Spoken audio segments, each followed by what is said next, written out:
This is Jonathan from Sorxe. Hi, I'm Chris from Sorxe. Hey, this is Shane from Sorxe. Hey, this is Tanner with Sorxe. You're geeking out to gear gods.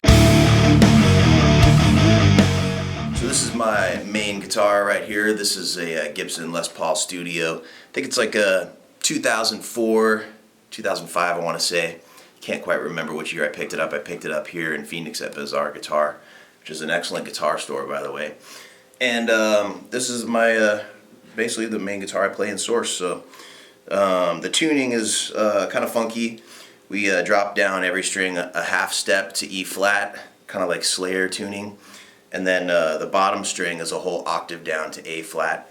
That's the majority of the songs are in that tuning. We have some different tunings, but that's the main tuning. So I use Diodario 11 through 56s.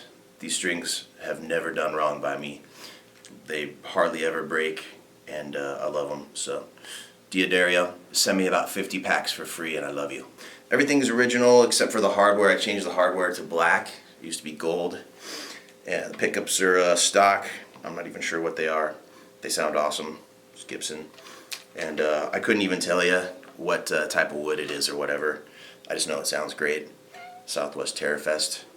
And yeah, that's the main axe right there. Oh, I did put the Grover locking tuners on it because I like to lock down the strings.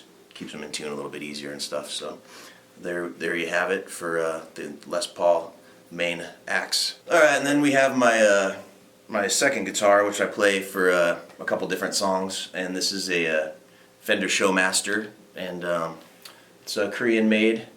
I picked this up at Guitar Center just in the used area. I thought it looked cool and it's got a unique sound to it, and I like the finish, and I play this on like songs like Distraction Party and Never to See off the new album.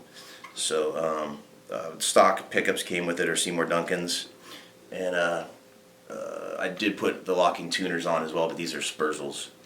So same tuning, same string size. So this is my amp setup. So starting off with, we've got the head, which is a Bogner Uberschall. That's a 150 watt guitar head with 2 channels. It's got these like fancy little lights that light up. That's why I bought it. I don't even care about the tone, just the lights are cool. Actually, no, the tone is monstrous. So it's got 6550 tubes in it, and it's just as loud as can be. So I love this thing. I've got a Furman in here and a Hush C Super Noise Gate, which has been a lifesaver for me for years. The amount of pedals that I use, it really cuts down on the noise. And then I've got a Avatar 2x12 cab. That's got Celestion Vintage 30s in there. And then up below I've got the orange 4x12, and that has the 75 watt Celestions. And both these cabs together just sound beefy, super bass heavy. So for the low tuning that we do, they sound really tight, but also real bassy. Alright, so here we have my pedal board set up. I'm using the Pedal Train 32-inch guy. As you can see, I've got a few pedals on here, and I try to use them all. We'll start out with my effects chain. So we've got the Afterneath, which is amazing. I'm sure you've heard of it, and I would definitely recommend checking one out. These guys, Earthquake, are amazing. Then we've got also an Earthquaker Levitation, which is just more of a spring reverb. And then I'm using the Flashback X4 for all my delays, and that's got some really cool analog style delays and tape delays and models of different cool spacey delays that I like. And then from there I'm bouncing over into let's see, this looper. That's the Ditto 2 looper from TC Electronics. Then I'm going into another looper, which is an older model from Boss, the RC20, and then out into the Freeze, which is a fun pedal to play around with. It just latches onto whatever you're doing, a quick clip. And then for my main input, I've got the OCD for a little bit of extra gain.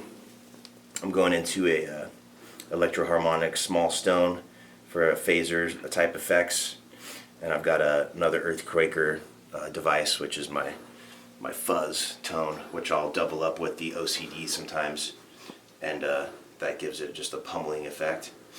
And then I'm going into this vintage ADA vintage flanger, which I mainly use it for just one specific sound that does really warbly and awesome.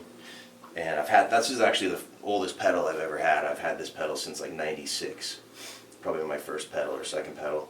And then I'm going into the small clone from Electro Harmonics for some warbly chorus sounds reminiscent of Kurt Cobain, and out to the micro amp, and I keep that on all the time just to give my signal a little extra push and boost. And then I've got this little one control junction box, which just allows me to run my effects send easily to my amp. And there you have it. That's my pedal setup. Now you know my secrets. Over here we have my Nord. This is the G2 modular synthesizer. This synth I've had for years, and I've only tapped into literally about 2 to 3% of what it can do. This thing is insane. So I've always liked Nord synths. I like the way they look. They're built like tanks, but you can do any sound you want if you have the time to program it. And I actually mainly use this in Sorxe just for a couple odd effects here and there, and I run my vocals into it to use as a vocal processor. So I trigger like my delays and stuff through a foot pedal that's next to my pedal board, you can see right here, and that's what actually allows me to control my delays on my vocals. So out of the keyboard I'm running into this Boss RC30 loop station, which is there for if I want to sample something on the fly, like in an improv or whatnot, or triggering samples live. And then I've got this Boss FS6 controller to change the patches. Another pedal train just for ease of setup, and I don't even know the brand of this, a generic foot pedal for latching the synth tones. And there you have my synth setup. For vocal mic, I prefer the Shure SM57 Beta. So I'm one of the bass players for Sorxe, kind of, and this is my rack. Just got basic Behringer rack tuner, Ampeg SVT Pro, power conditioner, 8x10. It's all pretty basic. Just picked up this G&L ASAT, which I love. It's got a lot of switching options that allows me to fine-tune my tone. Pretty cool. So I basically start everything with my SansAmp bass driver. Very important pedal. Kind of allows me to boost my tone. That runs into my whammy. My role in this band is kind of weird. I'm not necessarily a bass player, not necessarily guitar, so I use a lot of octave manipulation so I can kind of cut through and solo and add some higher frequency psychedelia. That moves into my Swollen Pickle, which is an awesome distortion pedal for me. Then I've got the Bit Commander from Earthquaker Devices, which is super awesome synth style distortion with the TC Electronics chorus and the Mel 9. A lot of the stuff I'm not using on Matter and Void, but in some of the newer songs we will be experimenting with that. I've got a Boss bass synthesizer, noise suppressor, bass overdrive, 2 digital delays because I like to have them at separate styles. Pulsar, which is pretty cool. Phaser, Afterneath, which kind of changed my life. And then I've got the bass micro synth, which allows me to do a lot of other psychedelic atmospheric tones. And that's pretty much that, so thank you. So I'll give you kind of the rundown of my situation here. Start with this guitar here. This is the Guild B302. This is, I don't know, it's from the 70s. It is big and heavy and loud and fast, and I love it. It can take a beating and it sounds really good and it plays nice. It's just kind of good all around. The strings that I use on here are String Joys. That's a company out of Nashville. They pretty much, they're handmade strings, and you can order them in whatever gauges you want. You just kind of mix and match your own set. We play in a really weird tuning where it's A flat, A flat, D flat, G flat. So to get that low A flat, I put a 130 gauge and then 85, 65, 45. And it's cool. I don't have to otherwise I would have to buy a 5-string set and then throw out the E string. I can just order the ones that I need, and they sound good, they play good, they last a long time, and made in America, and I like them. And they're not that expensive. I have a few others that I use. This is a Greco jazz bass copy, Japanese made in the 70s. I've kind of customized this one a little bit. I got the Badass 2 bridge, and switched out the pickups with some bare knuckles, and all the electronics I switched out just because what was in there was kind of crappy. But the bass itself plays super dreamy. It's just really easy to play, and I like it. There's a song or so that I play guitar on, and that's the Gibson Explorer. Yeah, I mean, there's not much to say about Gibson Explorer. It's just a great guitar. And I got a couple others that I don't really play in Sorxe too much, but it's worth just looking at. The Rickenbacker 4003, it's a 79. I guess I do play this on one of the new songs. It's in kind of a different tuning than we normally play, so I play this, but I love this. I've had this since 1990, I think I bought this bass. It's just always with me, always. And then this, I just got this. This is cool. It's an Electra Les Paul copy that does all sorts of weird stuff. It's got these little modules in it. One's a phaser, and the other's like a overdrive. And you can switch the effects on and off with these little switches. It's cool. All my guitars are brown. So amps. So here's my bass amp. It's a Mesa Boogie 400 plus.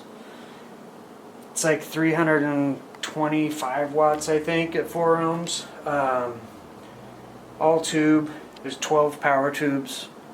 It's great. It's got that real thick, low mid-range, just because Coons is kind of in the upper mid, kind of low range, so I kind of get under him because I play more of the kind of the bass line stuff in the band. So this thing really kind of gets me down in there. And this is a cabinet that I built. It's a 215. They're Eminence Capelites, the 3015s. So they're rated at 450 watts a piece. So it's a 900 watt cabinet, so it'll handle this thing plenty. But yeah, it sounds great. It's super low and just thick. And nice and light. The Capelites don't weigh a lot, so it's nice. But yeah, I made it out of wood. Yeah, I've got a little company, I guess, called Moon Custom Cabinetry that I make cabinets and pedal boards, and we'll get to the pedal board in a second. So for guitar, when I play guitar, this is a 1974 Marshall J&P Super Bass. No master volume. It's just, I mean, it does the one thing that old Marshalls do really, really well. Sounds great. This is a 212 cabinet that I built. I think there's warehouse guitar speakers in there. One is the 65 clone, and the other one is their vintage 30 clone. It sounds great. And this is a 72 Marshall with greenbacks, and I ripped all the Tolex off and stained it and clear coated it, and so they're nice and matching. And all pretty and whatnot. But yeah, I mean it's an old Marshall cabinet. Sounds good. Does what it does. So pedals, you probably have noticed in this band that we got a lot of pedals. So the board itself I built. It's 36 by 16. I needed a big giant board. So I made it. It's what kind of wood did I use? Poplar. Because it was kind of nice and lightweight. Because I knew weight was going to be an issue, so I tried to kind of keep the weight down as much as I could. It still weighs a ton, but it's not too bad. For power, there's 2 power supplies in there. They're both the Voodoo Labs. There's a Pedal Power Plus 2, and then the Pedal Power Mondo. So every pedal's got its own isolated power jack. This is a one control crocodile tail loop.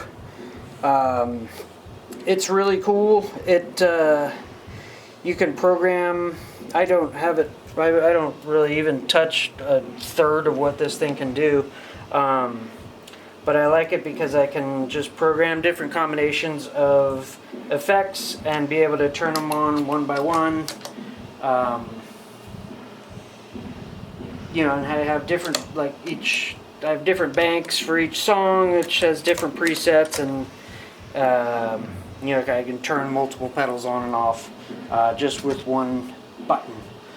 There's so much more that this thing does that I don't use, but I'll get there eventually. I guess just kind of starting from the side, I've got the Sonic Research Turbo Tuner. I really like it a lot. It's a strobe tuner, and it gets really accurate, and it's easy to read, and it really handles the low A flat really well. So it's the Dunlop volume pedal, and it goes into this Aguilar compressor. I tried a bunch of different compressor pedals and rack mounted units, and this one I like the best. It just doesn't color the sound too much, it just kind of tightens it up. And then the Dunlop bass wah. I like this thing for guitar and bass. It's cool because you hit it and it doesn't have the switch. It just automatically turns on when you activate it, which is nice. You don't have to click the button. So this whole row pretty much is dirt. Just different combinations. This is a Dwarfcraft Devices internet. It's pretty much just overdrive, a couple different stages of overdrive. I use it for guitar really. I don't really use it on bass. It just kind of goes well with the Marshall, just to give that extra grit. This is the Black Arts Toneworks Quantum Mystic. I got from Mike Scheidt from Yob. It's just super thick, mid-range, low, growly thickness. I love it. This is Spaceman Effects Wow Signal. It's a fuzz, like a square wave fuzz, with a vibrato effect to it. It's really weird. I use it on one of the newer songs. It's got a cool sound to it. It's got that real kind of squinchy, compressed square wave, gated kind of sound to it. And then that with the vibrato effect, it's a really cool sounding pedal. And then this is the Ren & Cuff Tall Font Russian. I have a couple of actual Tall Font Russian big muffs, and this thing comes really, really close, but it's nice and small, and it sounds great, and I don't have to take the big muffs on the road, which is nice. And then the Data Corruptor. God, if you haven't seen any videos about this thing, just do yourself a favor and watch some videos. The thing is amazing. I can't even, I could spend way too much time talking about the data corruptor. It's great. So then we have this Mr. Black Hilamando. It's a phaser. It's just a really good sounding phaser. I like it. I went through a bunch of different phaser pedals before I kind of settled on this one, and it's great. Ibanez flanger. It's a flanger. It flanges. It's just great. It's super just dramatic. I like it. And then this is a vibrato pedal, the Earthquaker Devices, the depths, and it's got a lot of options. It does vibrato really well, but it's got a lot of tonal. You can really dial it in and get it to sound really nice, really kind of smooth or crazy, but it's just a nice effect. And then this is a Love Pedal HSR3 reverb. It's just a good sounding reverb, and then it's got it also has a shimmer effect, which takes the signal and then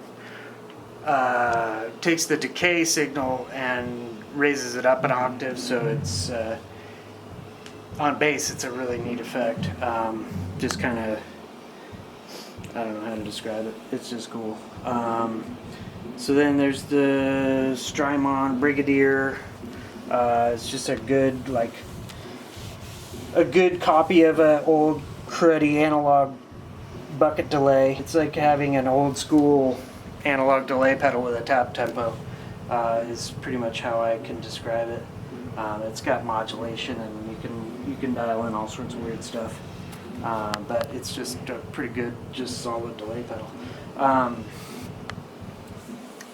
The Freeze I just got recently, and I think I'm annoying my bandmates with it.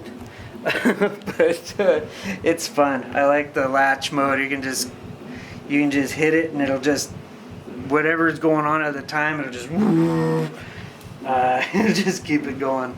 And it's good for it's good for layering stuff, and just I'm still kind of figuring out where it fits, but I like it. It's fun. And then the Ditto is just a looper. I don't use it much, but I like it. If there's a little thing that I want to just kind of repeat, I'll use it, but I don't use it a whole lot. I'm still kind of figuring out where to put it. And then this is just the switches, so I can switch between the bass amp and the guitar amp. I never run them both at the same time, although I could, I guess. But yeah, it's just the radial. It's just good. This one's nice because it's got the indicator to see which amp is active. A is the bass amp and B is the guitar amp. And it's, it has a ground lift, so it removes the hum if there's any hum and stuff like that. And that's about it. Tell you about my drums here. Got discrete Vista lights, size-wise, 13-inch rack tom, 22-inch kick, 16-inch floor tom. The snare is a maple 14x8. It's made here locally by a guy, TJS. He's based out of Milano Music in Mesa, and has a nice crack to it.